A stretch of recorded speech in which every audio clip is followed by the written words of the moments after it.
O pagkahapon pag umana mo pangaturog min matasab dayon kami kay mo training lisod sab athlete sa kita mo matagad kita for mo training lisod sab.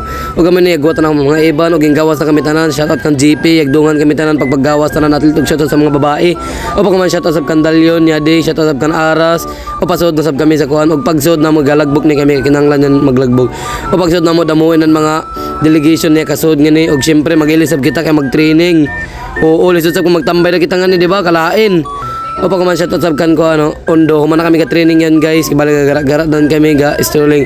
Og yasab gabo katunaw kay lahi. Nguyon tanawan ako katunaw.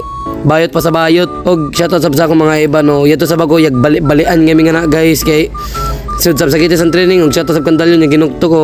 Kanawa ginukto yung gusto lagi nimo gold sud sab. Og yan ako mga iba nyagkor. Og bisan unoy lagi pa nimo ay pagbuot. Pag man shout out sa kanondo. Pagyan sa bago yag piang-piang pero wa kabanda nagibidyohan ako ni Kuan Undo. O may na og himo guys, pero wa gid kabantay og shout out sa kan Liray. Sa pag man nya malik samtay kami sa quarter kay lisod sab kung magtambay na kami sa ubal, yung buang na. Char yung tala na ba jukda, sinigang nga laboratory. Kung may exercise kami pag man mga ha, wa kami ma-brother yung ngaon kami. Pero hindi ya brother ni wala basta kaya mo yon no buang ako kalit. Pero okay diyon kay mga ibon sa nako ni pangita ka mo permit sa ako mga next video ha. Comment sa gusto magpa-shoutout o follow. Ganito tama ng video. Thank you.